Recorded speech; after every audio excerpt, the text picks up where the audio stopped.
Olá, estamos começando mais uma edição do Letra em Cena, uma edição especial, que é a edição de encerramento do projeto literário realizado pelo Minas Tênis Clube desde 2016, em Belo Horizonte. Eu sou José Eduardo Gonçalves, curador desse projeto, e é com muito orgulho que eu apresento a edição de hoje, que é uma edição temática, dedicada a um assunto relevante, oportuno, necessário.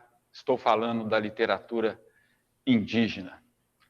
Nós temos no país mais de 250 povos indígenas, são mais de 250 etnias, né, que falam mais de 150 dialetos e línguas diferentes, e, por incrível que pareça, até os anos 90 era raro encontrar alguma publicação de autoria, né, dos povos originários do Brasil. É incrível, mas é assim. Mas essa realidade começa a mudar, né? Os indígenas, né, os povos da floresta, essa gente está falando, está escrevendo, está contando suas histórias, e é bom a gente ouvir o que eles estão dizendo. Meu convidado dessa noite é uma pessoa muito especial, um dos pensadores mais influentes da atualidade, né, o líder indígena, ambientalista, filósofo, escritor, Ailton Krenak. O Krenak é uma das pessoas que eu mais respeito e admiro, né, pelo vigor e originalidade das suas ideias, né, pela contundência, pela clareza, pela leveza como ele fala das suas convicções, né, e pela simplicidade com que ele exerce a sua persona pública. Então, por vários desses motivos, e também por um pessoal, né, por privar, né, da amizade dessa pessoa sensacional. Então, para mim, vai ser um prazer hoje conversar com Ailton Krenak. Ailton, vamos entrar na linha aí? Vamos conversar? Letra em Cena. É isso. Você está bom, Ailton? Que ótimo, José, maravilha. Obrigado por essa oportunidade de um encontro com nossos possíveis leitores, com os nossos amigos que estão nos assistindo. Que bom a gente poder conversar. Eu estou falando com você daqui de casa, aqui na aldeia Krenak, né? Aqui no Médio Rio Doce. Eu gosto sempre de localizar esse espaço de onde eu estou com a minha família, porque nós estamos à beira do Uatu, esse nosso rio. E agora, quando você estava introduzindo esse nosso encontro, essa fala sobre a diversidade cultural, sobre os povos, as línguas, que ficaram durante tanto tempo invisibilizadas, é muito bom a gente estar aqui no Letra em Cena trazendo um pouco dessa diversidade cultural. Muito bacana. Obrigado pela oportunidade, viu? Olha, Ailton, puxa vida, você dispensa apresentação. Você já falou aí, você está aí nesse território onde você nasceu, né, foi criado, onde você está aí já há um bom tempo, né, e vivendo, né, nessa região.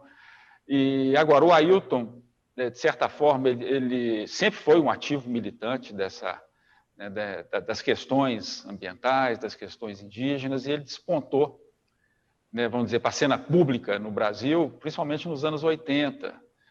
Né, ele participou da Constituinte, aquela cena do jovem Ailton discursando no Congresso, né, com o rosto pintado com tinta de genipapo, né, aquela cena foi emblemática, acho que não só para a trajetória do Ailton, mas também para a história, né, da emergência, né,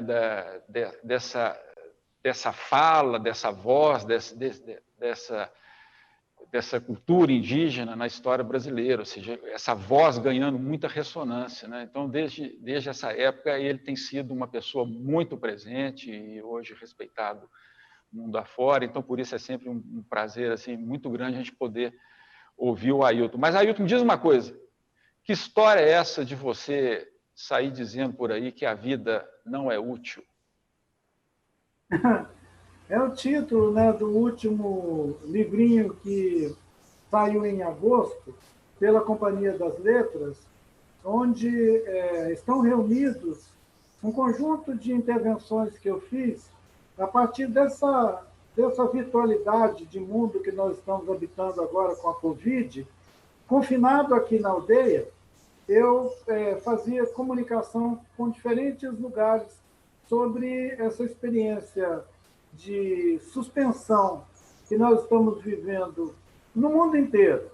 E a partir da experiência local, daqui do confinamento na aldeia, olhando essa movimentação ao redor, eu fui um observador privilegiado, digamos assim, da confusão que estava acontecendo no mundo, com as pessoas morrendo aos montões.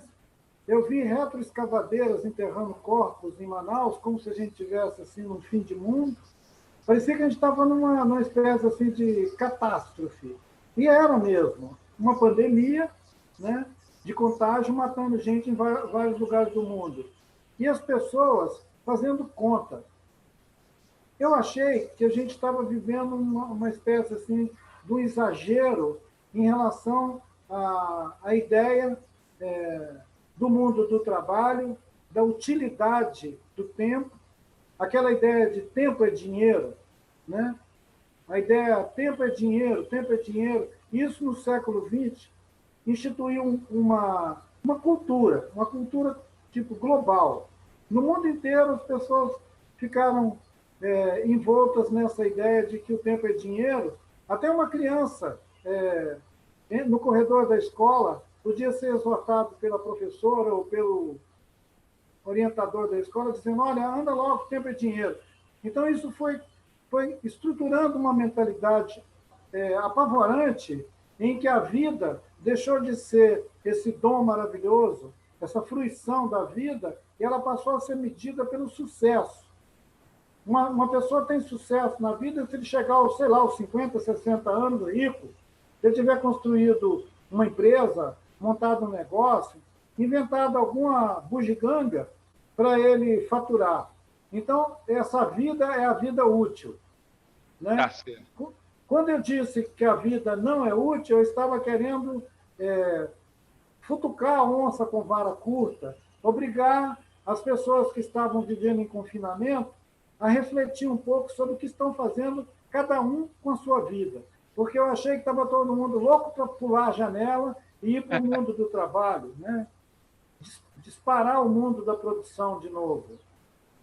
Ô, Ailton, a propósito disso, eu vou até... Porque a gente faz um roteiro e depois o roteiro sai todo fora, né? Sai fora do script e tudo mais. Depois eu volto para o meu roteiro, mas como nós entramos nessa questão aqui, a nossa conversa, até para esclarecer ao nosso público, ela uma questão especial, um programa especial, ela está sendo pré-gravada. Mas muita gente ficou sabendo e foi informada e soube que ia ter essa conversa e já mandou perguntas para o Ailton. Então, olha aqui, em cima disso que você está falando, o Ronaldo Cagiano, poeta maravilhoso aqui de Minas, de Cataguases, está morando em Portugal há 3 anos, né, que acabou de lançar um livro chamado Cartografia do Abismo. Ele mandou uma pergunta para você, Ailton, é a seguinte: nas intervenções e alertas que você e outras lideranças indígenas vêm fazendo há décadas e expressas no seu livro Ideias para Adiar o Fim do Mundo, você reafirma a necessidade urgente de se refletir para mudar o modo de viver e se relacionar com a natureza. Você acredita que essa pandemia foi a resposta da natureza a tanta ofensa e desequilíbrio impostos ao planeta por um sistema econômico espoliativo e predatório? E a Covid poderá ser um divisor de águas na consciência de todos para os perigos que estamos correndo e a iminência de outras tragédias sanitárias? Uma longa pergunta para É o Ronaldo, né, que dirigiu essa pergunta? É o Ronaldo Cagiano. Então, Ronaldo, quem dera que nós fôssemos ainda tão atentos e com sensibilidade para entender o que a natureza está nos dizendo com esse evento da pandemia, porque ela afeta a gente no mundo inteiro. Seria maravilhoso se a gente aprendesse alguma coisa. Muita gente tem esperança de que a gente aprenda alguma coisa, mas eu desconfio que a gente já passou do ponto e nós não somos mais capazes de entender a linguagem que a natureza fala com a gente. Parece que nós vamos ter que sofrer ainda alguma mudança, alguma mutação nos nossos canais, tipo de sensibilidade, para a gente ouvir o que ela está dizendo. Muito provavelmente as pessoas não vão revisar, porque os bancos estão ganhando muito dinheiro no período da pandemia. As corporações continuam bombando. E o sistema financeiro global é que dita no que a gente acredita, né? Infelizmente é isso. Parece uma frase feita, mas é o sistema financeiro global que dita no que as pessoas acreditam. E se isso é verdade, nós vamos espalhar vacina para todo lado, que, aliás, é um outro bloco de fatura, né? Vão faturar para caramba com esse negócio de produzir vacina, e a gente tem até um risco de, ao invés de a gente mudar o paradigma, a gente se transformar numa espécie assim de corredores em torno da nova vacina, porque a onda da pandemia não é uma. Nós podemos ter a repetição disso. E os laboratórios vão faturar muito fabricando vacina para a gente. De repente, o mundo da produção de vacina pode concorrer com o mundo da produção de celular, de automóvel, você entendeu? Ailton, nós vamos ter tempo aqui para conversar mais dessas coisas. Eu queria, assim, já que eu estou falando com o pensador e com o escritor, né, que é um assunto que é a literatura indígena, eu queria que você falasse de uma coisa que eu ainda não vi você falar, sabe? Que é o seu encontro, a sua relação com a língua portuguesa. Na verdade, o que a gente sabe, né, é que você foi alfabetizado já jovem, né, 17, 18 anos, quando você teve o contato com a língua portuguesa. Como é que foi essa relação sua e como é que tem sido essa sua relação com a língua? Essa língua te atrai, ela te encanta ou ela é apenas uma técnica, né, um domínio técnico que você tornou-se apto, né, e muito bem, você fala muito bem, escreve bem. Eu queria falar um pouquinho dessa sua relação com a língua portuguesa. Então, Zé, que oportunidade mais bem-vinda. Há 15 dias atrás, eu estava atendendo um convite da curadoria, do pessoal que está organizando o acervo do Museu da Língua Portuguesa, né? Esse acervo ele foi todo destruído quando pegou fogo lá no prédio onde ele estava instalado, na Estação da Luz, né? Em São Paulo. O pessoal começou a trabalhar na reconstituição e reconfiguração, de certa maneira, do acervo, que ele não vai ser o mesmo, vai ser outra coisa, mas com o mesmo, digamos, propósito. E eu fui surpreendido com um convite para gravar, assim como nós estamos fazendo agora essa conversa, para gravar uma conversa em que o tema era exatamente isso, a língua. E o pessoal me questionou, dizendo: Ailton, quando você escreve em português, quer dizer, você publica em português. E quando você fala ou pensa, você pensa em que língua? Aí eu disse para eles: olha, né, nós temos o Ichok Burum, que é a língua falada pelos Krenak, né? Aí eu disse para eles, né, Kemeré, Ichok Burum Ré. Quando eu escrevo em português. Então, eu gravei para o Museu da Língua Portuguesa esse pequeno fragmento da língua Krenak para dizer para eles que a expressão da língua materna ela é limitada ao ambiente doméstico, ela só acontece no ambiente doméstico. Quando a gente se relaciona com todo mundo que está ao nosso redor, todo mundo que anda por aqui fala português, desde que eu nasci. Então, é importante ressaltar isso. De certa maneira, a minha língua materna é o português, porque a língua materna é aquela que te afeta, como você me perguntou, se ela te emociona, se ela te convoca, ela me convoca. Tanto que ela me anima a fazer aquilo que Guimarães Rosa fez e faz muito bem, que é o de inventar termos da língua. No conto dele, Meu Tio e Auareté, eu acho que eu já contei isso para você, tem vários fragmentos, como é que chama? Quando você tem um pequeno pedaço de uma expressão de uma língua, por exemplo, quando o anglicismo é quando você põe alguma coisa do inglês no português, né? Isso. Então, o Guimarães Rosa, no conto Meu Tio e Auareté, ele fez um krenaquismo. Ele botou expressões da língua krenak em frases do conto Meu Tio e Auareté. Uma delas é quando a onça está olhando o médico de noite, ali dentro da casa dele, e vira e começa a mudar a gíria que ele está falando em português, ele começa a falar mangutai, mangutai. Aí o médico fica preocupado porque acha que ele está surtando, que está falando línguas estranhas, mas o que ele já está é cogitando, com o pensamento de onça, de comer o médico, de comer a mula do médico que está amarrada lá fora.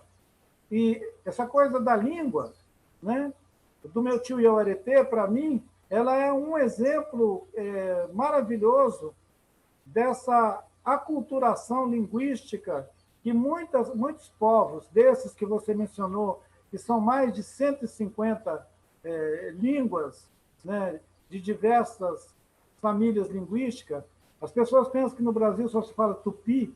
Na verdade, tupi ou não tupi é só o Zé Celso que fala. Os outros povos falam outras línguas. Falam Caribe, falam G, Aruaque, que são troncos linguísticos dessas aproximadamente 160, 180 línguas com variedade falada no Brasil, né? Que bacana foi você poder esclarecer isso. Eu nunca tinha ouvido você falar especificamente dessa coisa, né? Até do português como língua materna. Foi bacana te ouvir falar isso, Ailton. Agora, o escritor Ailton Krenak, que às vezes o pessoal acha que esse escritor nasceu aí em 2019, né, com Ideias para Adiar o Fim do Mundo, mas você já tem livro desde 1998, se eu não me engano, um livro que foi lançado no Japão e que nunca foi traduzido no Brasil. Se foi, eu desconheço. E depois não foi publicado no Brasil ainda, mas eu espero que a gente consiga fazer isso. Vou te chamar para a gente publicar no Brasil. Puxa vida, vai ser um prazer editar. Vai ser um prazer. Como é que é o nome do livro, Ailton? Como um rio, como um pássaro. Como um rio, como um pássaro. Que título lindo. Ele tem muito sentido em japonês, porque é uma língua que tem essa capacidade de, num ideograma, contar uma história. Ah, sim. E é um livro de histórias, é um livro... Conta um pouquinho para a gente. Ele poderia ser pensado como uma viagem filosófica. Uhum. Durante 4 anos, eu fui o guia de um fotógrafo japonês chamado Hiromi Nagakura. O Nagakura é um grande fotógrafo na Ásia, não só no Japão. Ele é um grande fotógrafo na Ásia. Ele publica muito. E na década de 90, ele me visitou pela primeira vez em 94 e me fez um convite. Se eu aceitava ser o guia dele para viajar pelas aldeias indígenas na Amazônia, ribeirinhos, comunidades tradicionais, onde eu tinha um trabalho e já tinha relações de amizade com gente nessas aldeias, ele me perguntou se ele podia me acompanhar para fotografar o cotidiano dessas comunidades da floresta. Eu achei aquilo muito curioso, um japonês, eu não falava português e nem ele japonês, aí a gente não se comunicava, né, na mesma língua, e ele falou comigo, eu quero viajar com você um período de 30, 40 dias por ano. Todo ano eu virei para o Brasil e vou andar 1 mês e pouco com você na sua cola. Ele usou uma expressão que a intérprete traduziu para mim, que é, eu vou ser a sua sombra. Ah, que beleza. E eu me lembrei daquele filme do Kurosawa, né? Ah, que beleza. Tem um filme do Kurosawa que é exatamente que trata dessa coisa, né? De alguém que é a sombra do outro, né? Que bacana. Aí eu tenho uma admiração muito grande por toda a cultura japonesa, mas mesmo assim eu fiquei desconfiado, porque eu me lembrei daquela canção do Bye Bye Brasil, tem um japonês atrás de mim. Tem Bye Bye Brasil, né, e tal. Aí a eu fiquei bela pensando, canção eu pensei, já imaginou, eu estou nas aldeias andando, dormindo em rede, para lá e para cá. japonesa. Lá não tem luz elétrica, a gente vai tomar banho pelado no rio e tem um japonês atrás de mim. Ai, Aí ai. eu ficava achando tudo aquilo uma extravagância, mas o Hiromu Nagakura é um cara muito interessante, muito bacana. Ele já publicou outras obras exclusivamente focando a fotografia. Ele é um grande fotógrafo. Então, os livros dele, a divulgação dele é de fotografia. Tá bom. Ele me convidou para fazer as viagens. Nós viajamos durante 4 anos. E, ao longo de 4 anos, ele fez as cadernetas de viagem dele, me entrevistando sobre as aldeias, os rios, os lugares por onde a gente passou. E estabeleceu um diálogo. Então, não é um livro de entrevistas. Tá bom. Ele é um livro de ideias. Maravilha. É disso que nós estamos precisando. O Ailton, e depois, em 2000, você lançou um livro que está esgotado, que é Onde a Terra Descansa, com texto seu e fotos de várias pessoas, inclusive uma amiga minha, Adriana Moura, tem foto dela lá. José Caldas também. Exatamente. José Caldas, esse livro está esgotado, já procurei na estante virtual, não existe esse livro por aí. E depois você deu um hiato aí, pelo menos assim, em termos de produção. Tem textos seus, claro, publicados em vários lugares.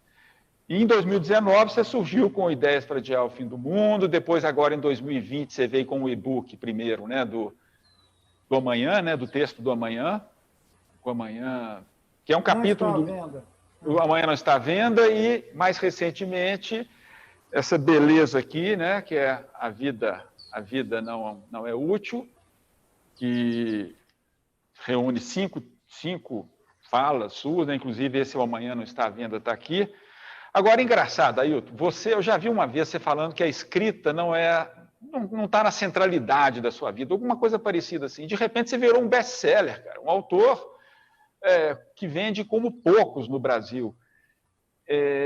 Eu queria saber de você, como é que você vê esse papel seu como escritor, cara? Assim, se é como se você tivesse uma missão a cumprir. O seu amigo Olívio Jecupé, que por sinal escreveu um texto para a gente na Olímpio, né, nessa edição da Olímpio aqui, ele fala que é muito importante que os povos indígenas, que os indígenas escrevam para contar a sua história, a sua versão, né, o seu ponto de vista, para que a memória não se perca. Você encara a escrita também como esse compromisso? Eu creio que eu tenha resistido muito à ideia da escrita como um lugar, como um depositório de memória, de saberes. E eu resisti tanto que, como você mencionou, até quase os 20 anos de idade, eu não dei atenção à escrita como uma técnica que eu devesse integrar. Em algum lugar, tem uma declaração minha que foi feita lá nos anos 80, 79, 80, para uma revista de educação. Aliás, essa revista se chamava Nossa Escola. Eu acho que era Nossa Escola. Uhum. Era uma revista muito valorizada, muito estimada pelo pessoal do campo da educação no final da década de 70, 80, e uma das entrevistas daquela revista traz uma frase minha que literalmente escrever é como fazer um balaio, nadar ou andar de bicicleta. Eu não vejo nenhuma virtude em alguém que se diz que sabe escrever em relação a quem sabe fazer um balaio ou subir numa árvore ou andar de bicicleta. Eu estava desbaratinando a relevância de alguém se contrapor ao mundo dizendo ele escreve, ou ele é um escritor. E eu me lembro que todas as campanhas de alfabetização que eu escutava, eu achava aquilo um pouco agressivo, uma certa ofensa a um saber que não é da letra, que não é letrado, a um saber que não cogita de fazer registros escritos do que pensam ou do que querem comunicar ao mundo, porque são capazes de fazer isso de outras maneiras. Considerando que as linguagens são muitas. Dançar é uma linguagem, cantar é linguagem, falar é linguagem, tem muitas linguagens. E a escrita é uma delas. E ela foi muito privilegiada pelo Ocidente. E foi, durante muito tempo, utilizada como uma arma muito bem manejada para a dominação. A maioria dos povos que ficaram excluídos, historicamente, do arranjo, digamos assim, civilizatório, foram aqueles a quem foi negada uma capacidade de comunicação, porque a comunicação admitida era escrita. É a língua dos tribunais, digamos assim. A escrita é a língua dos tribunais. Os poetas querem que a escrita seja a língua da poesia, da convivência, da solidariedade. Mas, definitivamente, a letra, durante muito tempo, ela foi a arma dos tribunais. E eu acho que isso me fez desconfiar da letra. Evitar me tornar um escritor. Mas eu entendo o que o Olívio de Ecupé traz, porque ele traz isso num contexto contemporâneo, que é agora, século XXI, onde os povos originários são obrigados a sair correndo de dentro da floresta, aprender a escrever, para se defender do genocídio continuado. Perfeito. Olha só, isso que você falou aí da língua, o nosso mais famoso crítico literário, né, o Antônio Cândido, falou alguma coisa assim bem parecida, né, da literatura, a literatura também como uma forma de dominação do colonizador, né? Assim, não tem dúvida. A língua exerce esse poder. E nesse sentido, me parece que é muito importante, vamos dizer assim, esse movimento que a gente vê nos últimos anos de livros de autoria, efetivamente, em relação à literatura indígena, autoria dos próprios originários dos povos nativos, né, dos povos indígenas. Ou seja, não é mais o branco falando do índio, mas é o índio se colocando como protagonista dessa história. Como é que você vê? Você também acha que esse movimento onde aparecem, né, começa a despontar autores, né, e aí não só você, que é um nome muito conhecido, mas vários outros nomes, esse é um movimento importante, não é, Ailton? Eu acredito, José, que hoje a gente tem, publicando, escrevendo com uma certa fluência e fazendo circular a sua escrita, nós temos mais de uma centena de autores de diferentes etnias, porque isso é interessante observar. Porque se eu for um autor muito divulgado, vão dizer, literatura indígena, mas não, a literatura indígena ela é plural. Quando o Yauaré escreve lá no Amazonas, ele está falando sobre o mundo dos Sateré-Maué, ele está falando sobre os povos que vivem nas florestas e rios da Amazônia. Quando Davi Copenau Yanomami publica, fala, escreve, ele está falando sobre uma outra cosmovisão. Então, o que é interessante é como se a gente tivesse um concerto de povos que, ao mesmo tempo, decidiram escrever. Um concerto de povos que antes só viviam da oralidade, não tinham mesmo nenhuma paixão pela escrita, pelas bibliotecas, digamos assim. De repente, houve um movimento quase que coordenado de todos nós começarmos a dar atenção a essa iniciativa de publicar. Aqui na UFMG, na nossa Universidade Federal de Minas Gerais, aconteceu há 15 anos atrás uma iniciativa que ainda está ativíssima, que é a de produzir, publicar livros de autores como Chacriabá, lá de São João das Missões, né, do norte de Minas, dos nossos parentes Ticmaã, que são os Machacali, da região aqui do Vale do Mucuri, do povo Krenak mesmo, dos Pataxó, quer dizer, todas as etnias de Minas, nesse projeto Literaterras, um nome muito bonito, né? Literaterras, quer dizer, uma literatura da Lindo. terra, que a Maria Inês Almeida deu iniciativa e com outras colegas dela, outros colegas da Fafiche, produziram ótimas coleções de obras de autores indígenas também dos Caxinauá, lá do Acre, e de muitos diferentes autores indígenas publicaram. Aqui em Minas, a gente tem um autor que é o Canátio Pataxó. Há 20 anos o Canátio já publica. E ele publica textos muito originais que você poderia considerar que são como contos. Eles têm uma concisão e eles têm uma preciosidade da linguagem. São escritos, obviamente, em português e publicados em português, e eles têm uma força de trazer mundos que às vezes me lembra os contos do Jorge Luiz Borges, para você ter uma ideia. Porque ele te apresenta seres, personagens, que não estão em nenhum manual, quer dizer, não está em nenhum catálogo. É aquela coisa de você trazer de outros mundos seres que se circulam no nosso meio. E eu acho que é muito interessante isso. Isso tem a ver, inclusive, com o fato da gente estar coexistindo agora com um ser que ninguém conhecia, que é essa Covid. É isso aí. O Ailton, você está falando isso aí, eu consegui há pouco tempo, olha só, esses livrinhos de uma coleção de uma editora, a editora Edra, de São Paulo, com literatura indígena que eu desconhecia completamente, de vários povos diferentes. Esse aqui é Yanomami, esse aqui, Upidã, é Upidã que fala? Rupda.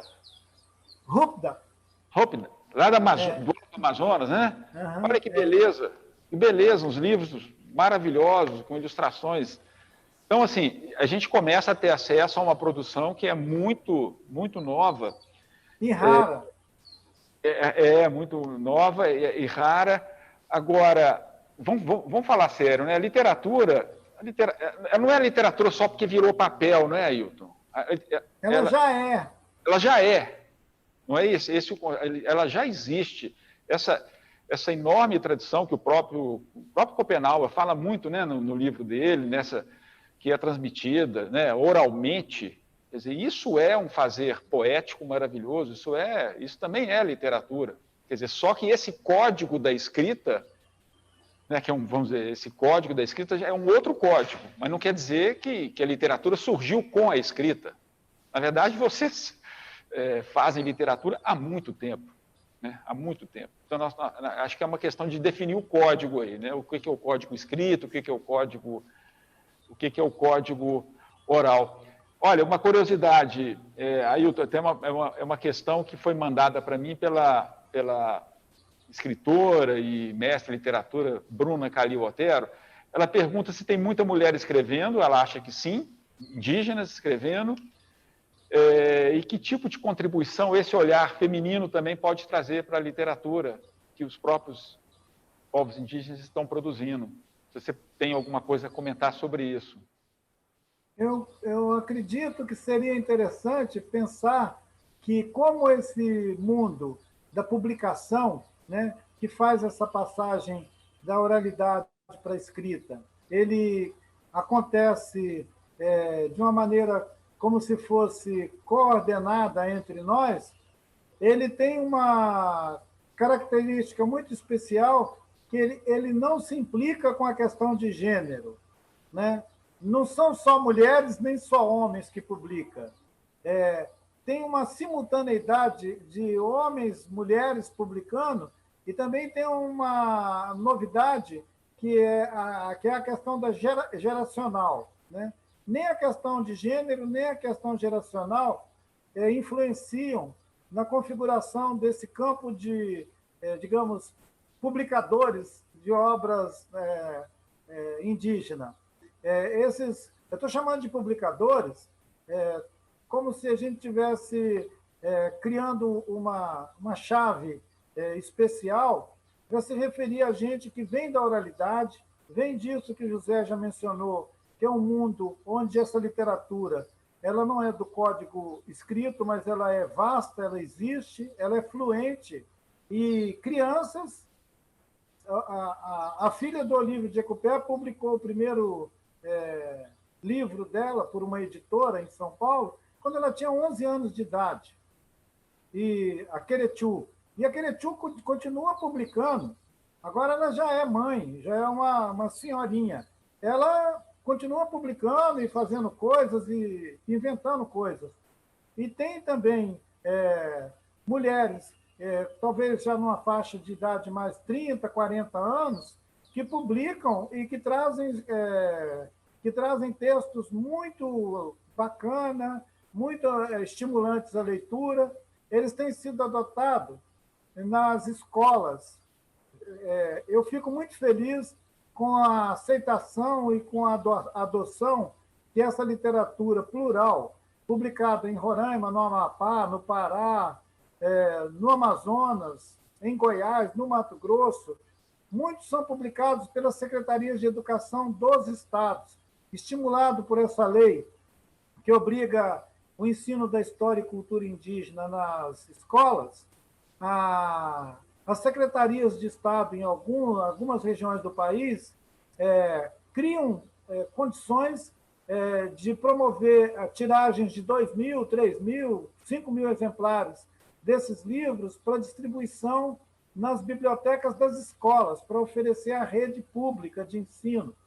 Além das escolas das aldeias indígenas, que são também beneficiárias dessas publicações, até 10 anos atrás, tinha um programa no Ministério da Educação que era de promover o livro e a leitura e que tinha uma seção importante que era publicar obras de autores indígenas. Eu ia te perguntar isso.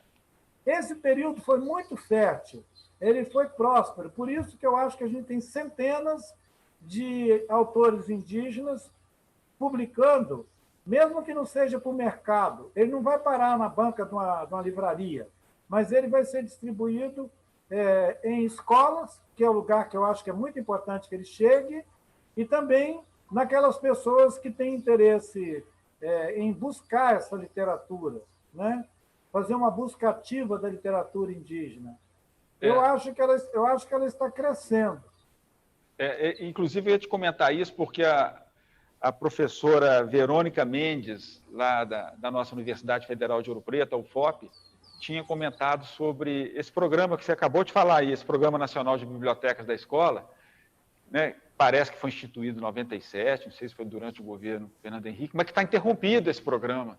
Então, até era uma questão que ela tinha me colocado para trazer para você, se esse programa funcionava, né, se era uma iniciativa bacana, como é que as escolas, como é que os professores, diretores de escola estavam lidando com com essa obrigatoriedade, né, também que foi instituída em 2008, né, a lei que instituiu isso aí, obrigatoriedade de falar das culturas afro, das culturas indígenas, e como é que essa coisa estava se desenrolando. E você acabou antecipando o assunto aí, falando, né? De certa forma, essas coisas continuam acontecendo, quer dizer, no âmbito dos estados, né, algumas escolas, quer dizer, continuam, os livros continuam chegando nas escolas, não é isso, Ailton? Se eu entendi? Sim. Então, mas nós tivemos uma grave interrupção, sim. Vamos considerar que, desde que o Temer, aquela transição do governo da Dilma para o Temer, sim, aquilo ali criou uma oportunidade deles começarem a imprimir esse ritmo que nós estamos com ele vivendo a situação crônica dele agora, em que você corta verba, você corta orçamento. A pretexto de fazer arranjos internos na economia, o Ministério da Educação começou a matar programas. Começou a matar os programas que tinha lá dentro. Muitos deles ligados, inclusive, à leitura. Você sabe que, não só no campo da literatura indígena, mas da literatura no sentido geral no nosso país, a literatura sofreu um golpe fatal, né? O Ministério da Educação e cultura, esse campo da cultura e da educação, eles tiveram seus orçamentos sequestrados para pagar outras contas, e eles deram um dane-se na literatura. As editoras sofreram tanto com isso que teve muita editora que fechou. Tinha editoras que, desde o final da década de 90, conseguia manter um catálogo expressivo. E aqui mesmo, em Minas Gerais, editoras que tinham um catálogo muito atualizado e que eles simplesmente fecharam a porta. Porque se você não conseguir publicar pelo menos 2.000 por ano, você não consegue manter a editora. Você fecha a editora, não é isso? Não, então a política estatal, nos últimos 8 anos, ela trabalha para acabar com o livro. Entre outras coisas, né? Para acabar com a gente. O Ailton, você tinha se referido aí a um autor que eu esqueci o nome, que escreve textos que são contos que lembram até o Borges. Quer dizer, vamos dizer assim, no cânone ocidental, a gente tem essa coisa de dividir gênero, né? Prosa, ficção, a poesia, o ensaio.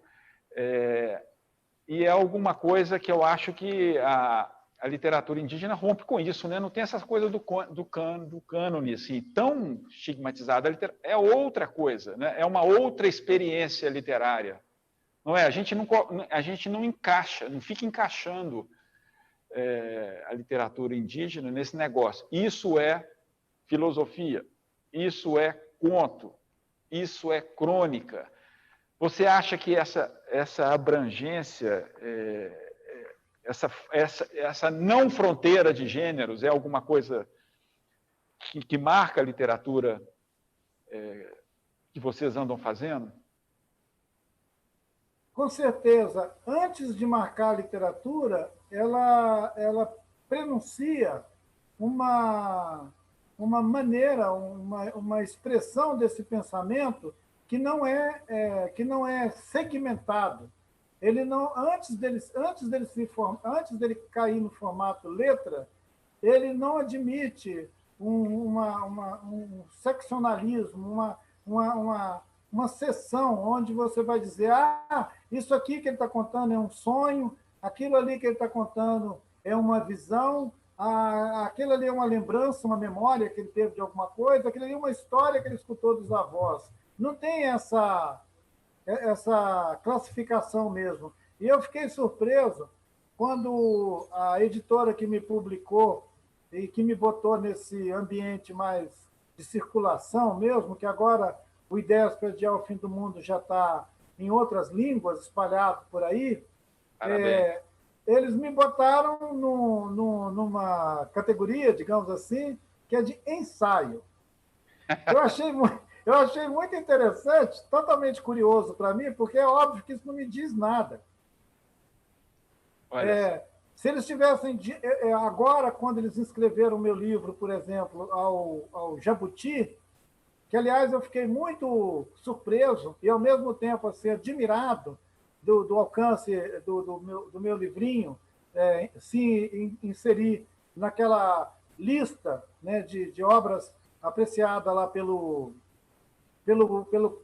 colegiado, o comitê, a comissão que escolhe os livros. Aí eu quero aproveitar para cumprimentar o meu querido amigo Itamar Vieira Júnior, que teve finalmente o livro Torto Arado, celebrado por esse Jabuti.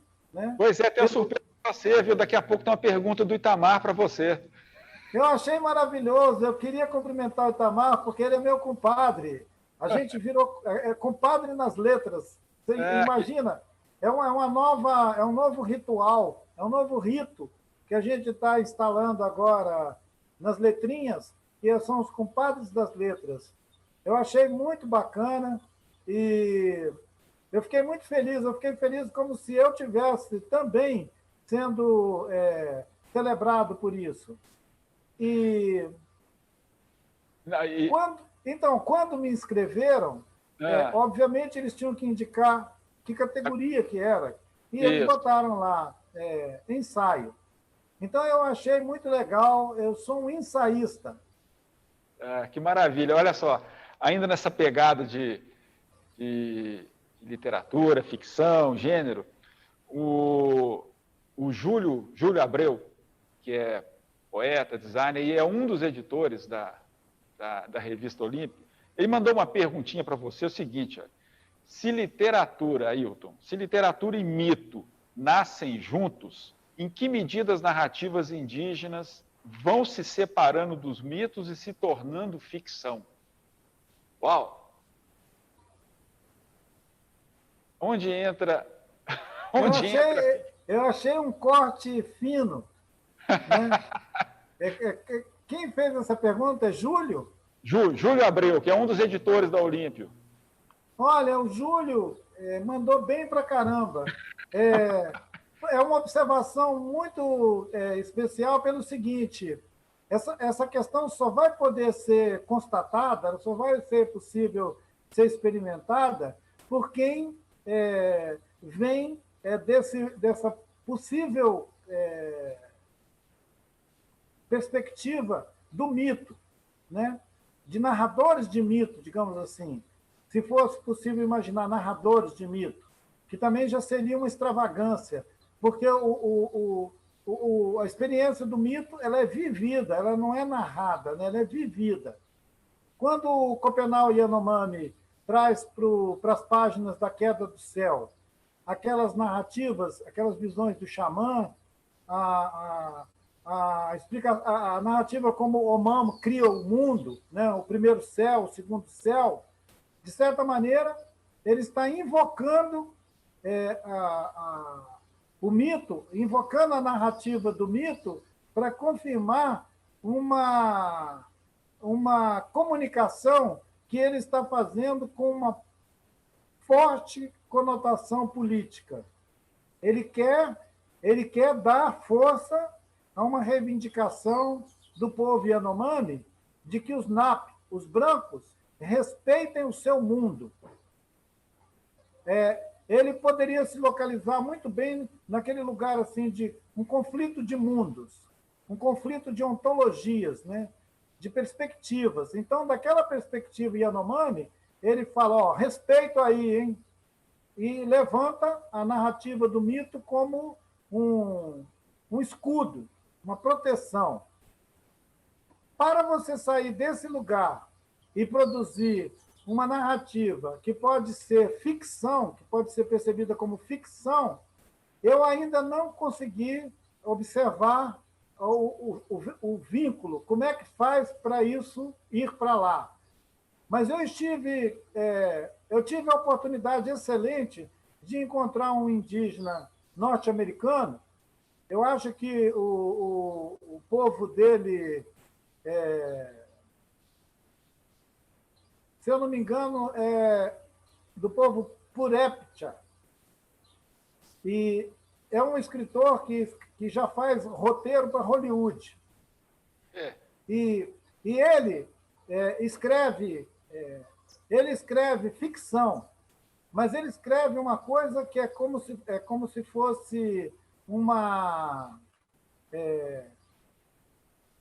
ficção pós-humana. Uhum. Ele consegue conjugar personagens dos mitos, personagens que ele busca lá nos mitos de origem e põe eles no futuro, interagindo com essas tecnologias, com essa coisa de inteligência artificial, com cibernética. Esse cara faz isso. Ele sai das narrativas míticas para a ficção. Mas é uma excepcionalidade. Eu não conheço outros autores com sucesso escrevendo e publicando sobre isso. Aqui no Brasil, ainda nenhum de nós se aventurou a esse tipo de experiência, né? Inclusive porque a experiência de escrever e publicar no Brasil, ela só tem uns 20, 30 anos.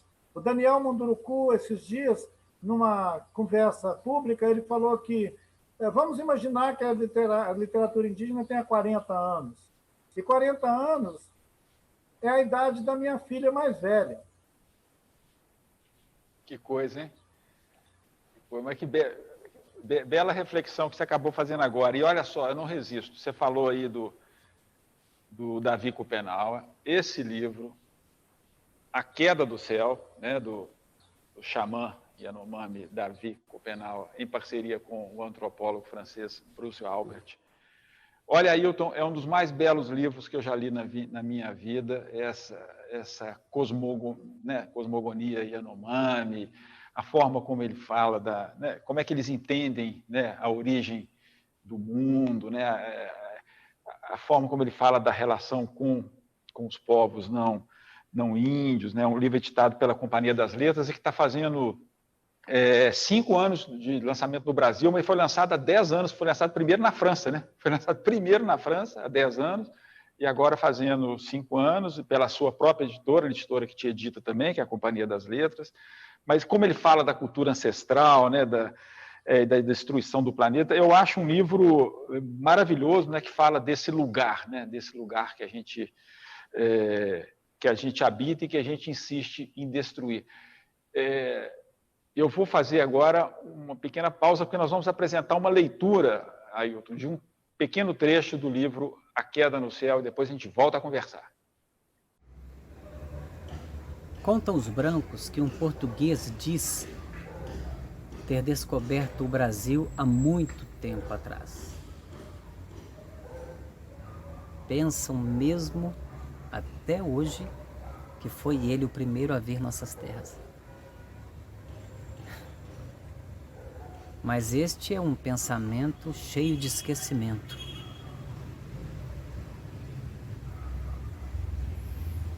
O Mama nos criou, com o céu, a terra, lá onde os nossos ancestrais têm vivido desde sempre. Nossas palavras estão nessa terra desde o primeiro tempo, do mesmo modo que as montanhas onde moram os Chapiri.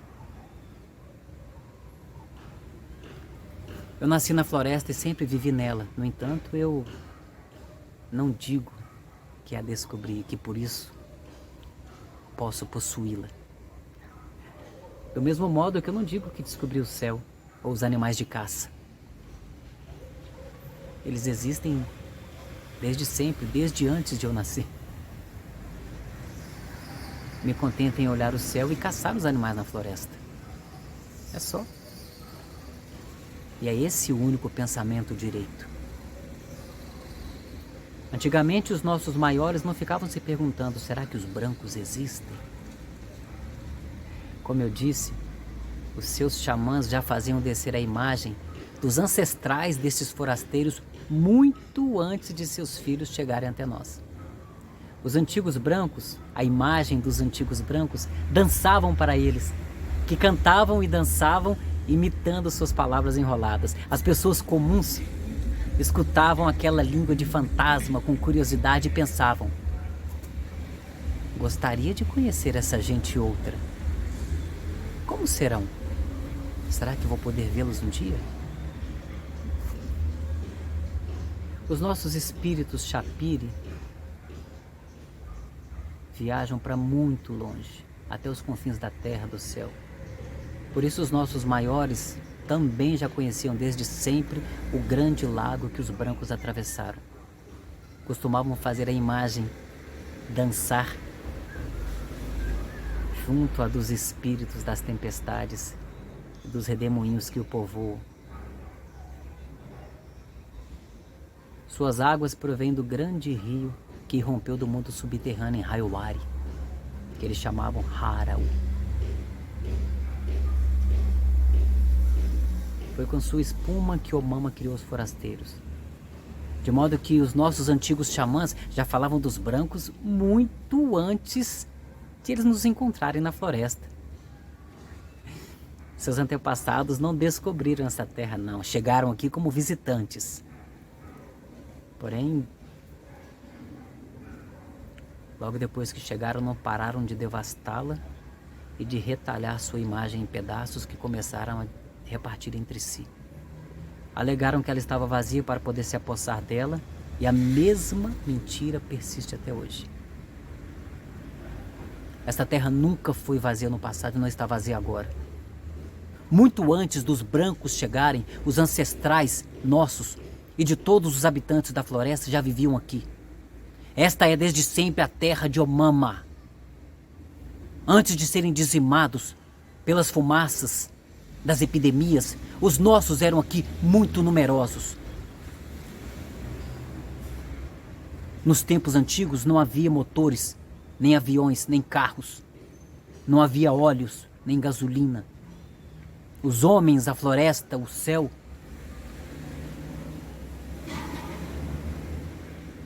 ainda não estavam doentes de todas essas coisas.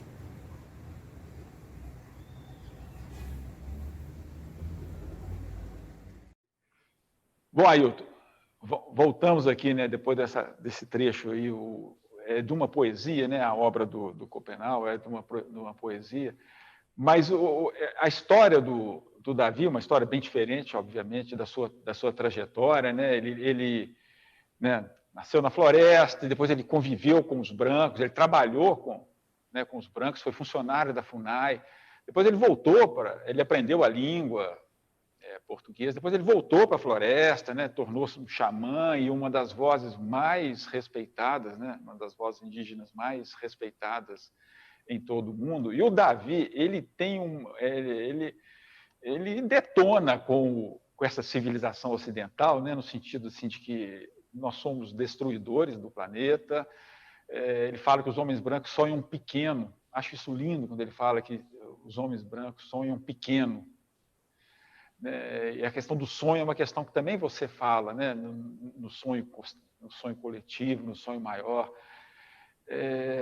Ele não vê, como se eu vejo a leitura dele, como se ele fosse bastante cético, realmente, em relação a esse mundo ocidental, a essa cultura, a essa civilização. E você, no seu último livro, também, você não perdoa, não, você descasca lá, né? Então, assim, de algum modo, mesmo com trajetórias tão diferentes, vocês têm momentos de muito encontro. Você acha, Ailton, que nós estamos que do jeito que está indo a bola aí, o céu vai despencar de novo sobre as nossas cabeças? José, eu achei muito interessante você estabelecer um certo paralelo entre as experiências do Davi Yanomami e a minha, digamos assim, minha trajetória. Eu queria contar para você que eu e o Davi temos a mesma idade. Olha só. E que nós somos, assim, companheiros de verdade a metade da nossa vida. Nós nos conhecemos quando todos dois tinham 32 anos. Quando a gente se conheceu quase que imediatamente, um pouco antes de eu pintar meu rosto de preto lá no Congresso, eu fui lá no território Yanomami, junto com um grupo de pessoas que incluía o ex-senador Severo Gomes, que era uma personalidade política muito ilustre naquela época, na década de 80. Era o tempo do governo Sarney, e o território Yanomami estava sofrendo uma violenta invasão. E eu fui, junto com a Cláudia Andujá, o senador Severo Gomes e algumas outras personalidades, para dar visibilidade ao que estava acontecendo no território Yanomami. E tem até uma fotografia desse tempo, quando eu e o Davi, ainda jovens, estamos dentro daquela habitação grande dos Yanomami, com esses visitantes, digamos assim, com esses brancos amigos que estavam junto com a gente lá. Então, assim, a metade da nossa vida, a gente compartilhou a experiência de botar em questão a lógica ocidental, essa ideia de destruir a floresta, que ele chama de comedores de floresta, né? É uma expressão muito própria do Copenau Yanomami, quando ele fala que os brancos são a civilização da mercadoria, são comedores da floresta. E ele fala sobre o sonho curto do Napo. O sonho oculto do Napa. Na verdade, quando ele fala do sonho oculto do Napa, ele não está falando só no sentido da experiência de sonhar muito ou sonhar pouco, mas ele estava falando sobre sonhar consigo mesmo. Ele fala, o branco só sonha com ele mesmo.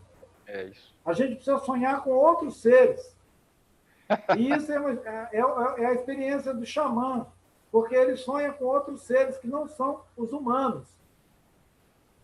Ele está fazendo uma crítica ao antropocentrismo, a essa ideia de que o homem é a medida de todas as coisas. Ele rompe com isso. Ele implode essa velha carcaça de que os homens são a medida de todas as coisas e fala que ele tem um sonho curto, porque cabe nessa cápsula, cabe nessa carcaça dele. Ele não consegue sonhar com outros seres que não sejam os humanos. Beleza, eu vejo na sua fala aí uma ligação afetiva, ética, né? Assim, como se fosse realmente um irmão de vida, né? Assim, é meu bacana. Irmão mesmo. Tem uma expressão na língua Yanomami que é chori. Chori. Chori. Chori. É X-O-R-I. Chori. É o jeito da grafia para expressar essa sonoridade, né? Essa fonética, digamos. Aí o chori significa parente. Uhum. Uma proximidade, de familiaridade, uma inclusão como família. E é assim que os nossos parentes Yanomami me tratam. Eu tenho esse tratamento de chori. Então, é um irmão. Maravilha. O Ailton, nessa questão assim, da humanidade, né, que você fala tanto, acho que é um dos pontos centrais da sua fala, né, sempre pensando no homem, na humanidade, né, nesse papel central que a gente acha que tem no mundo, né, e, na verdade, o mundo é povoado de tanta gente, né, de tantas coisas que a gente desconhece, e tem muita maluquice nesse mundo. E aí, eu não posso deixar de te passar uma coisa, porque eu já te vi comentando isso comigo uma vez, sobre essa história da gente querer vasculhar o universo, né, tendo tanta coisa para descobrir ainda aqui na Terra. Eu recebi aqui uma pergunta do publicitário Luiz Otávio Ferreira, que é um grande cara, roteirista, redator de primeira. Olha o que ele pediu para te perguntar. O astrônomo americano Carl Sagan costumava dizer que nós, humanos, seres vivos da Terra, o próprio planeta e todo o sistema solar, somos poeira das estrelas. Era o modo lírico e peculiar dele de explicar nossas origens no universo. Constatando como um homem branco pode ser tão agressivo e insensível às questões, à cultura e à própria existência indígenas, numa entrevista você chegou a afirmar que duvidava que brancos e índios viemos das mesmas estrelas, do mesmo lugar no cosmos.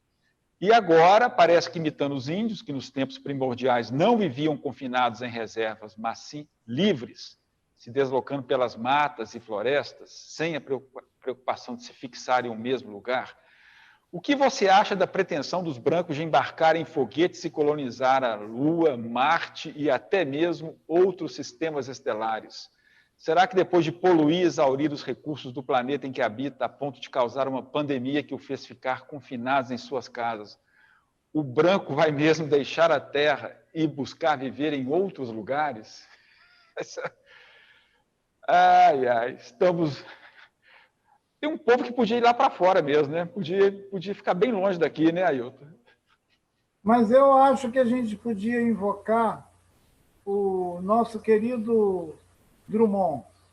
Eu já falei que o Drummond é meu escudo invisível.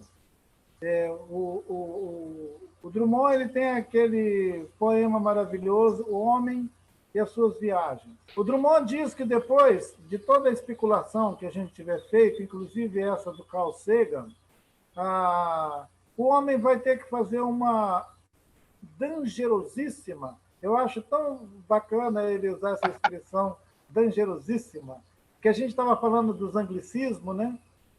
A gente estava falando lá de como que o Guimarães Rosa cria linguagem, mas o Drummond também cria, né? Porque falar de uma dangerosíssima viagem para dentro de si mesmo. O homem vai ter que fazer essa viagem para dentro de si mesmo. O homem, bicho da terra, tão pequeno, chateia-se na terra, lugar de muita miséria e pouca diversão. Faz um foguete, uma cápsula, um módulo, toca para a Lua, desce cauteloso na Lua, pisa na Lua, planta bandeirola na Lua, experimenta a Lua, coloniza a Lua, civiliza a Lua, humaniza a Lua. Lua humanizada, tão igual à Terra, o homem chateia-se na Lua. Vamos para Marte, ordena as suas máquinas, elas obedecem, o homem desce em Marte, pisa em Marte, experimenta, coloniza, civiliza, humaniza Marte com engenho e arte. Marte humanizado, lugar quadrado. Vamos a outra parte? Claro, diz o engenho, sofisticado e dócil. Vamos a Vênus. O homem põe o pé em Vênus, vê o visto. É isto. Idem, idem, idem. O homem funde a cuca, se não for a Júpiter proclamar justiça, junto com injustiça. Repetir a fossa, repetir o inquieto, repetitório. Outros planetas restam para outras colônias. O espaço todo vira terra a terra. O homem chega ao Sol, ou dá uma volta só para te ver. Não vê que ele inventa roupa insiderável de viver no Sol. Põe o pé e... Mas que chato é o Sol, falso touro espanhol domado! Restam outros sistemas fora do solar a colonizar.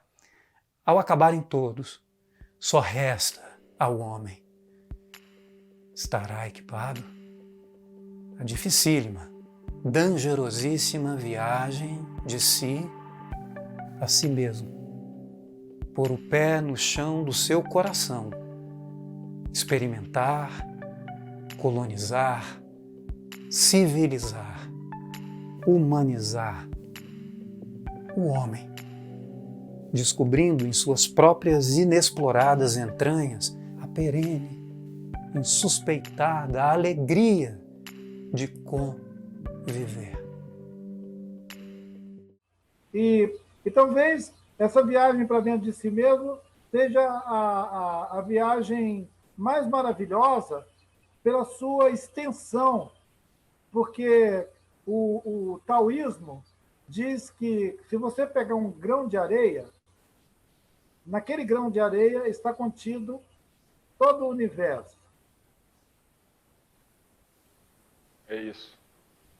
Então, quando nós fizermos uma viagem para dentro de nós mesmos, nós vamos viajar para um universo tão fantástico quanto aquele que o Carl Sagan tanto valorizou, que eu tive a oportunidade de participar de um encontro com o filho dele, o Dorian. O Dorian Sagan continua junto com os pesquisadores, os continuadores daqueles estudos sobre o cosmos, e ele continua produzindo reflexão sobre isso. Mas o que é interessante é que ele, depois de ter feito essa viagem toda, agora ele está olhando micro-organismos. Por exemplo, pegar um pedacinho de um micro-organismo que está dentro do oceano e ir lá estudar aquela pequena concha, né? Que pode ser até um fóssil, olhando aquele fóssil para ver a história do cosmos. Então, a gente pode estudar o cosmos sem mandar foguete para fora da atmosfera do planeta Terra. A gente pode fazer esse estudo com evidências que estão aqui, nesse maravilhoso organismo da Terra, e tem um cara fazendo isso na Finlândia, na Noruega, tem um filme recente feito pelo um cineasta alemão, estou tentando lembrar o nome dele, ajuda a lembrar aí aquele cineasta alemão que fez o filme do Sebastião Salgado? Ah, não vou lembrar o nome. Agora não vou lembrar. É o mesmo? Então, é o mesmo. Esse cara, ele fez um documentário muito interessante que volta ao começo da nossa conversa, Poeira de Estrelas. O planeta Terra, ele é atravessado o tempo inteiro por raios cósmicos. Você já deve ter visto falar nisso. Já existe uma aceitação há décadas de que esse planeta é atingido por raios cósmicos. Só que não se imaginava que fosse com tanta variação e com tanta intensidade e o tempo todo. Agora mesmo que nós estamos conversando, raios cósmicos estão atravessando a atmosfera do nosso planeta e pode estar caindo aí em cima do teto do seu estúdio. É isso aí. Ailton, maravilhoso. Olha aqui, eu não resisto à tentação nesse trecho agora da gente ouvir uma fala do ator, né, do Glicério, que leu o primeiro texto, porque lê o início do seu livro, A Vida Não É Útil. Vamos fazer uma pausinha para a gente escutar a abertura do seu livro aqui.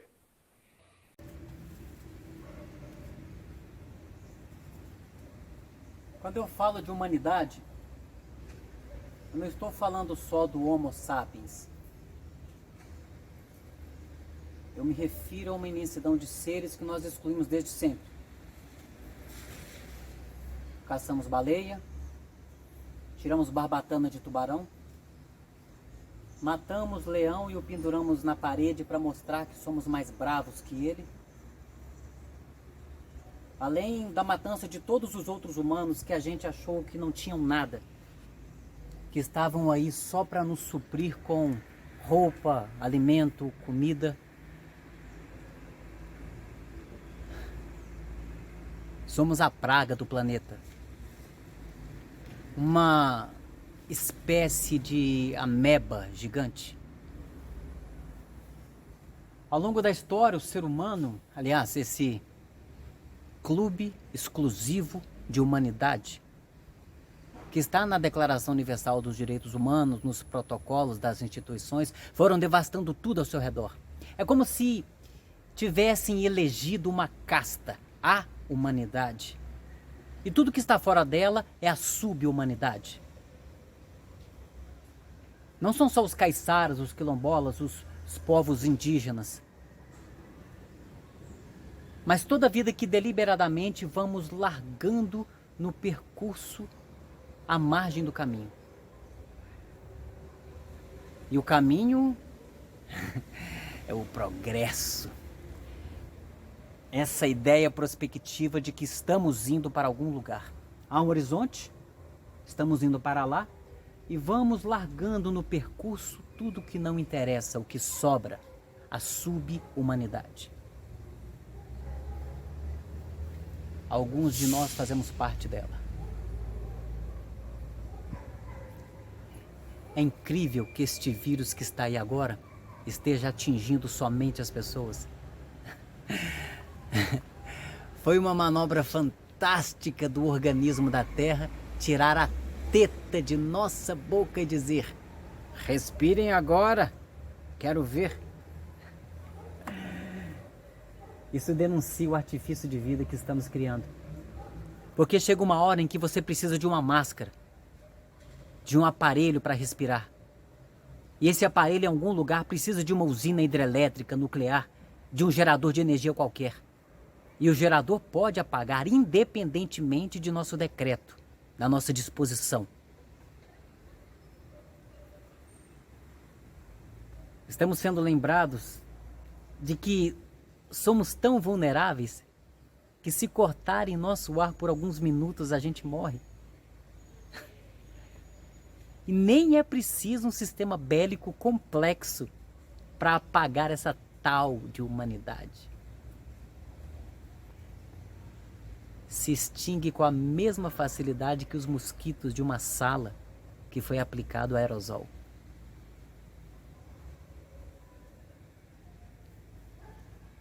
Nós não estamos com nada.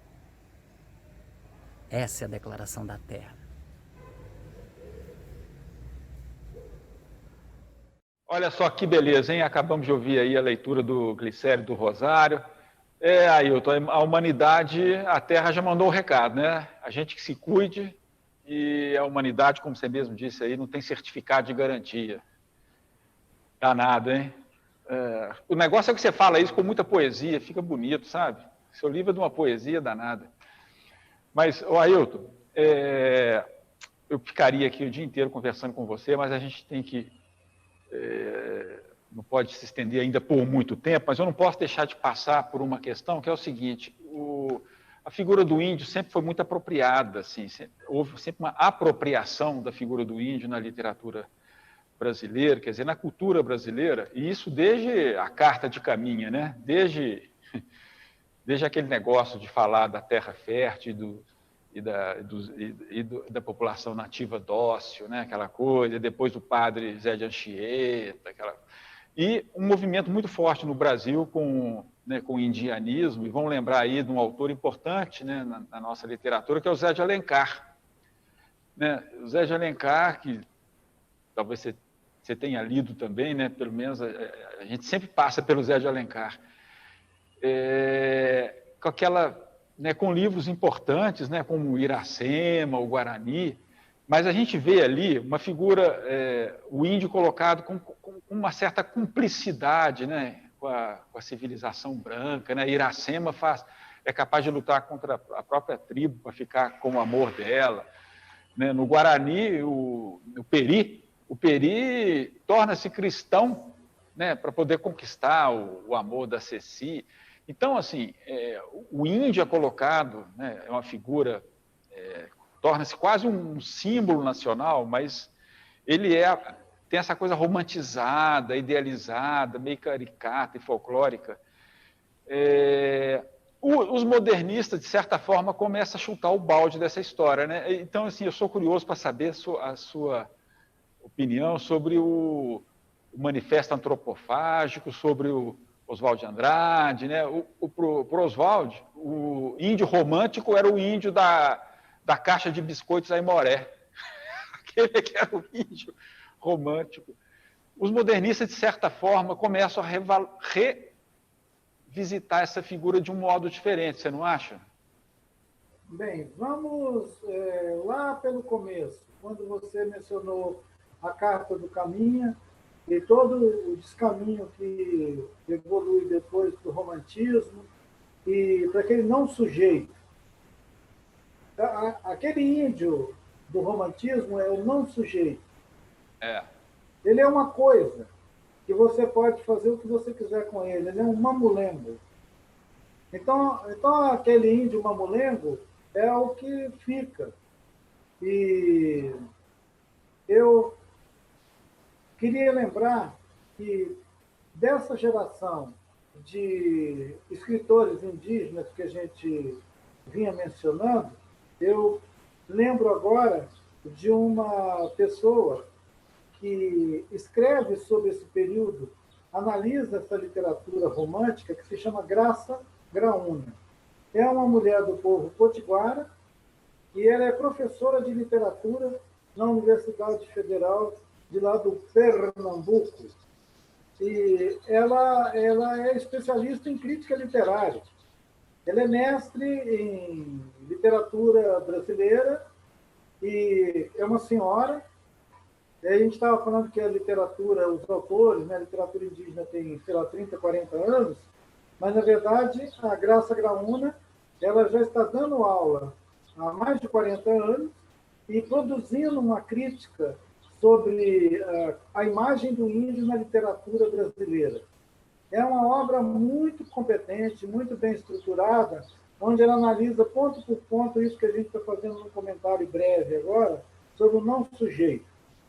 Tem uma moça que vive agora que é portuguesa, né, vive em Portugal, e ela começou a corresponder comigo há 2 anos atrás, porque ela é uma artista, a despeito de dar sala de aula, ela é professora, é uma educadora, mas ela é artista também, e produz uma reflexão sobre Portugal e Brasil, a cultura colonial, né? Essa coisa que tem aqui no Brasil, e a ideia que os portugueses têm de nós. Ela faz isso a partir de Iracema.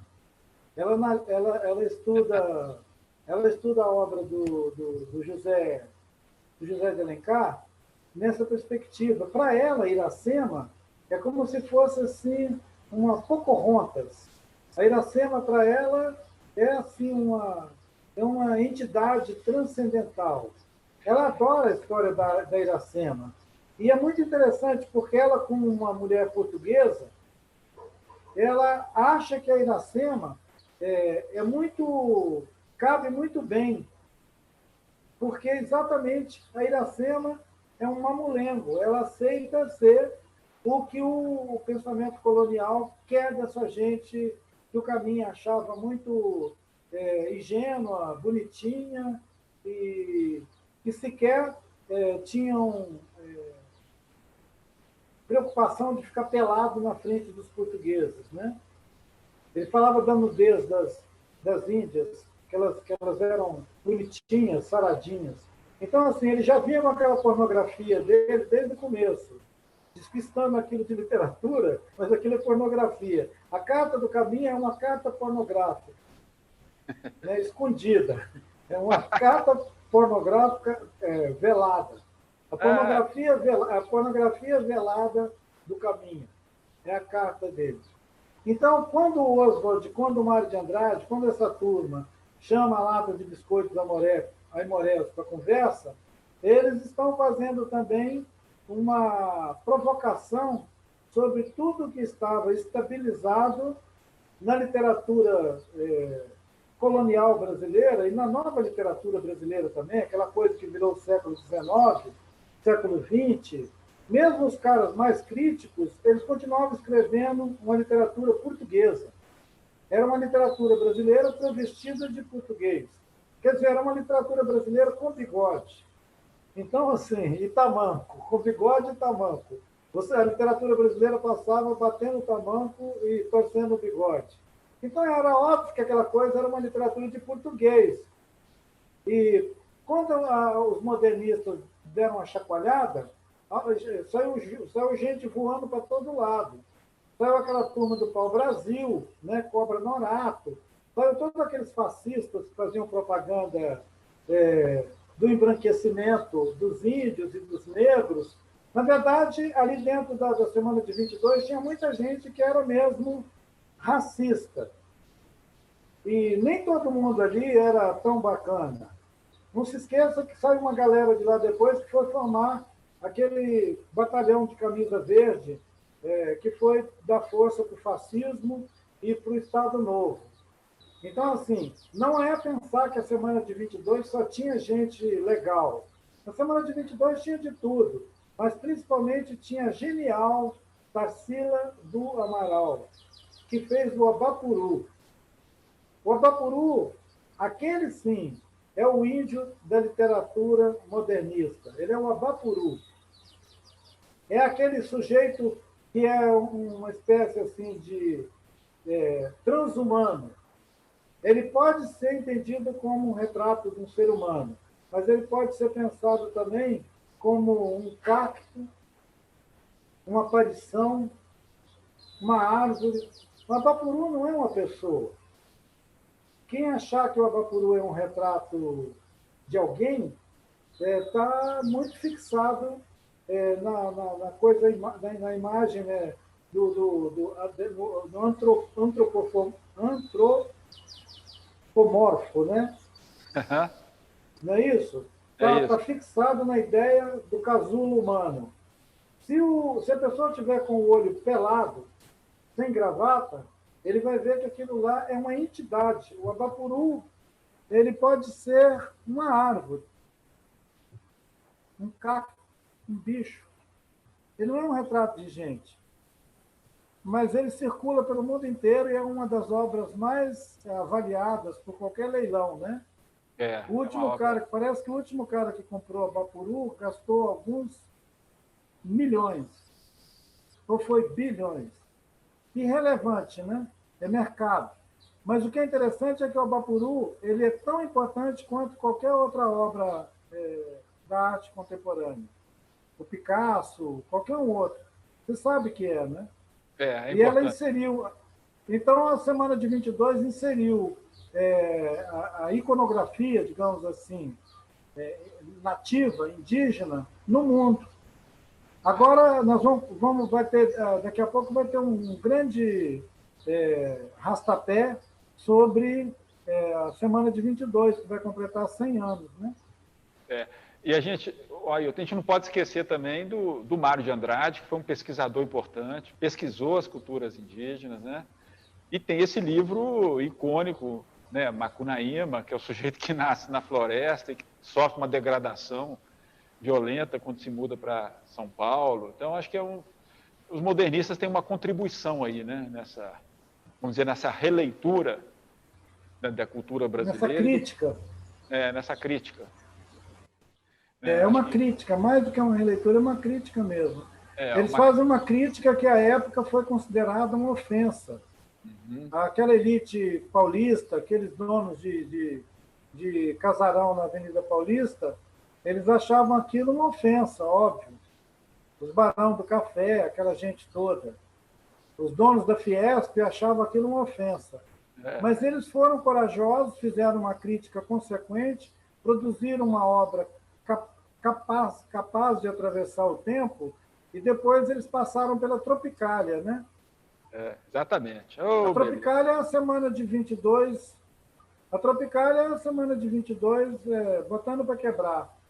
E agora nós estamos diante de outra possibilidade de também aprontar uma. Na Pinacoteca, em São Paulo, inaugurou, há uns 10 dias atrás, uma exposição com o título de Veshua. Veshua. Nós sabemos. Veshua. É uma curadoria de uma mulher indígena, a Naine Terena. Naine Terena é uma mulher indígena, muito ativa nos debates sobre os direitos indígenas, a questão da cultura. Ela é uma arte educadora, ela é uma crítica das relações de consumo e de predação que se abate sobre o universo indígena a partir dessa ideia da mercadoria, da arte como mercadoria, dos artefatos e tudo, sistema da arte. E ela foi convidada para fazer a curadoria. A primeira mulher indígena é convidada pela Pinacoteca a organizar uma exposição temática, e ela construiu, de uma maneira muito inovadora, uma exposição com dezenas de artistas indígenas de vários lugares do Brasil. Maravilha. Que está surpreendendo pela linguagem curatorial que ela manobrou e pela maneira com que ela fez isso. Porque, na verdade, o que ela fez foi convidar os parentes a levar o que fazem para mostrar num espaço onde a arte é percebida como uma experiência excelente e quase que eletiva, que só algumas pessoas podem passar naqueles corredores da Pinacoteca. Ela deu um pouco de ranhura naquele corredor quando ela convidou os artistas indígenas, que muitos deles têm o mesmo status que os escritores indígenas, como eu. Tem uma obra final que é reconhecida, que é lida e percebida, mas entre o lugar que nós vivemos e a arte que nós produzimos, existe uma longa estrada. Talvez seja aquela longa estrada que o Macunaíma como os nossos parentes Macuxi exigem que se pronuncie o nome do herói deles, em vez de Macunaíma, é Macunaíma. Assim como eles gostam que chamam o estado deles de Roraima. Então eu aprendi agora. A gente fala Roraima, né? Eles falam, não é Roraima, é Roraima. E é Macunaíma. Eles acentuam esse... E o Jaider Isbel, que é um artista Macuxi, ele tem produzido coisas muito interessantes, ele está na Vesho, ele está nessa... Tem obras dele na Pinacoteca, e para a felicidade geral da nação, eu tenho 3 trabalhos meus na Vesho. Que beleza. É possível, tem 3 trabalhos meus lá, tipo, uma gravura e 2 desenhos. E eu estou, então, também sendo convidado a me pronunciar nessa outra tela, que não seria da escrita, mas que seria do rabisco. Que beleza. Inclusive, os seus autógrafos, como os que eu honrosamente tenho nos meus livros aqui, são rabiscos e ilustrações. Olha aí, tem sempre um desenho, uma ilustração. Que beleza. Então, você tem que mover um pouco a página se você quiser que o leitor veja a imagem, porque ele fica chapado. Tem um jeito de expor a imagem que depois os colegas aí do estúdio depois eles orientam. O tipo de... Eles estão refletindo. Mas entendi. Que legal que você mostrou os rabiscos. Ailton, o Caetano Veloso estava certo? Já que você falou nos tropicalistas, ele estava certo. O índio é uma música profética, não é não? Então, eu continuo sendo profundamente atingido por aqueles raios cósmicos daquela nave que desce entre o Pacífico e o Atlântico. Eu acho que é de uma poesia, assim... fabulosa. Quer dizer, ele definitivamente separa a gente da Iracema e do Peri e de todos aqueles outros tupi, or not tupi. Muito bom. Ailton, antes da gente caminhar aqui para o finalzinho, tinha uma pergunta da professora Verônica Mendes, que eu até já falei dela aqui da UFOP, e que se você não quiser falar agora, depois você quiser mandar para mim, porque ela, pensando em como colocar a literatura indígena já para crianças e adolescentes, ela tinha perguntado para você se um professor quiser montar uma biblioteca para crianças, quais são os livros fundamentais que você depois, se não for agora, que seja depois, mas que você nos indique alguns livros que você acha que são fundamentais. Eu acho que a gente vai ter a oportunidade de trocar notícias entre nós, Verônica, e eu vou dispor depois o meu e-mail ou o meu WhatsApp. O José mesmo pode fazer isso, por favor, não agora no ar, porque senão eu não vou dar conta, mas é legal conversar com você sobre isso. Muito bacana. De repente, começa com a coleção do Literaterras, que foi feita aqui pela Universidade Federal de Minas Gerais, que é muito boa, e depois a gente vai ampliando para ler os outros autores indígenas que estão em outras regiões do país. Maravilha. Pode deixar que eu faça essa ponte, tá bom, Ailton? Certamente Obrigado. Isso é uma dúvida que várias pessoas que vão nos assistir, que estão nos assistindo agora, podem também se perguntar. Mas eu não podia deixar, antes de terminar, de colocar para você, então, até como uma questão final, a pergunta que o seu amigo, né, seu compadre, aí, seu irmão Itamar Vieira Júnior, encaminhou, mandou para o meu zap agora cedo. Nós já comentamos aqui o autor de Torto Arado, livro sensacional que ganhou o prêmio Jabuti de melhor romance. A pergunta para você. Parabéns. A pergunta para você, Krenak, que eu acho que é a minha última pergunta também.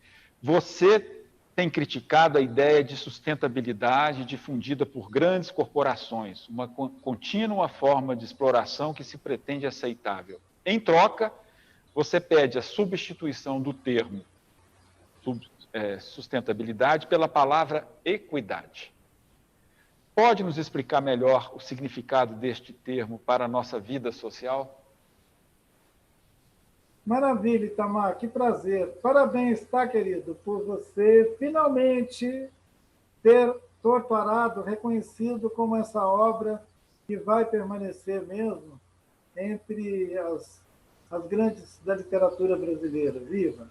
Olha, a pergunta é muito bacana, eu não vou conseguir me estender muito numa explicação melhor sobre substituir sustentabilidade por equidade, mas eu queria dizer que essa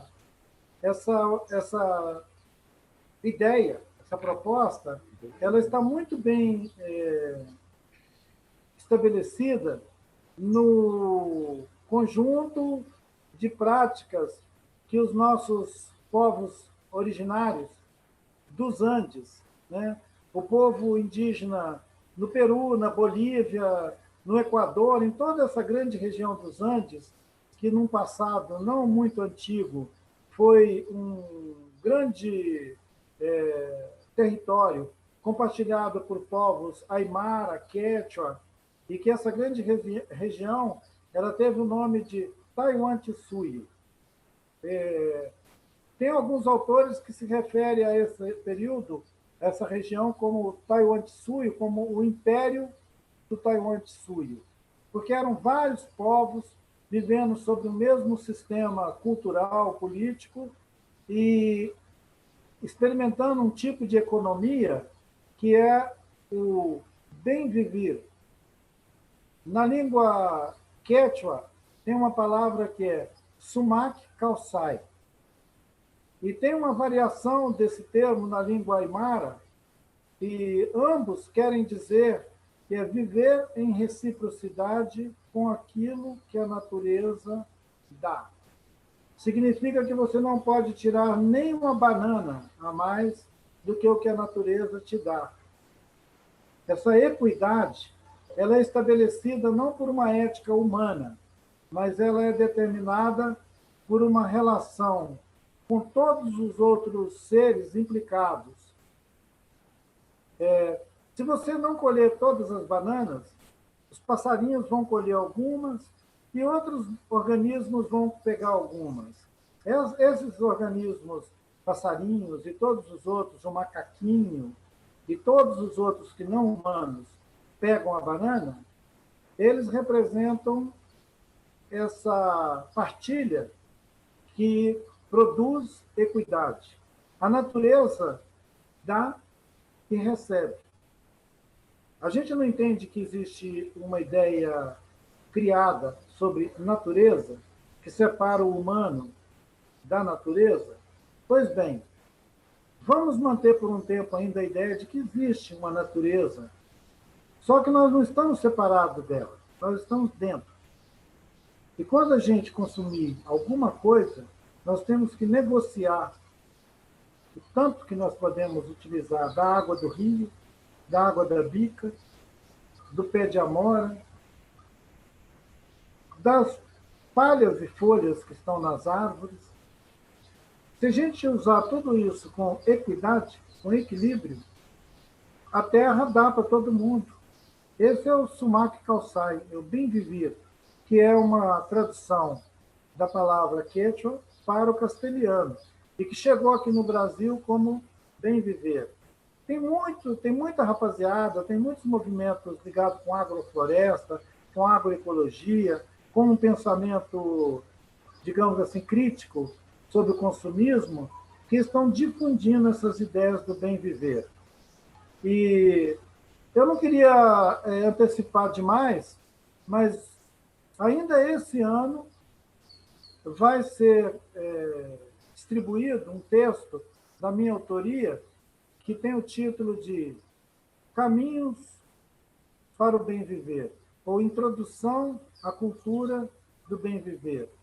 E eu faço um longo comentário sobre a tradição andina de pedir para a natureza o quanto a gente precisa consumir, utilizar dela, e que a gente tem que devolver. É sobre essa substituição do termo sustentabilidade para equidade, reciprocidade, que eu tenho insistido para que a gente saia dessa propaganda capitalista, que é a sustentabilidade. Nos termos deles, até uma lata de Coca-Cola é sustentável, né?